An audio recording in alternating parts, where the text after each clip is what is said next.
CM. The CM of Kerala is laying foundation for the building next week. Laying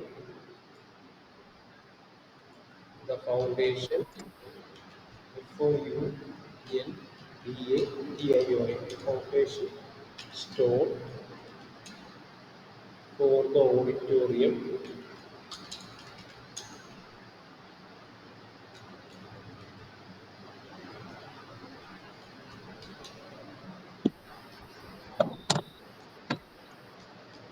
Next one, അല്ലേ? എത്ര മനസ്സിലായ?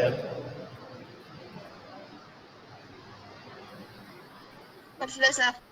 Prime minister US പ്രസിഡന്റിനെ next Monday കാണും എന്നെങ്ങനെ പറയുന്നത്? പ്രൈം മിനിസ്റ്റർ US പ്രസിഡന്റിനെ next Monday. The Prime Minister is the US President next week. Okay. The Prime Minister. Prime Minister ആരാണ്?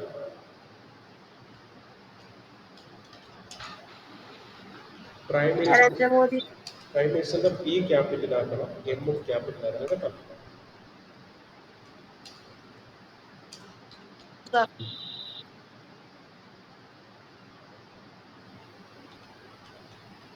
The Prime Minister is meeting the US President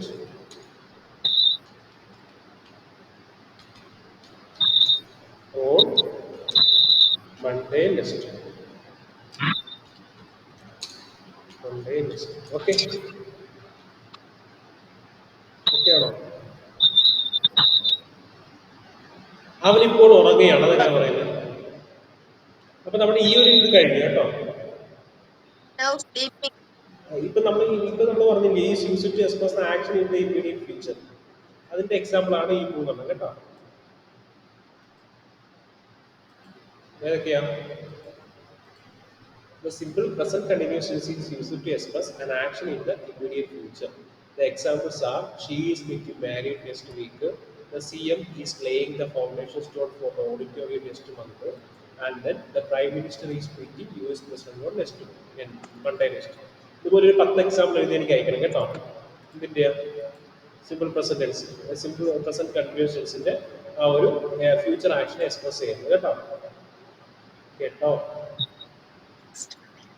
കേട്ടോടാ? പറയാതെ കേൾക്കാൻ വയ്യ. കേട്ടോ? ഓക്കെ.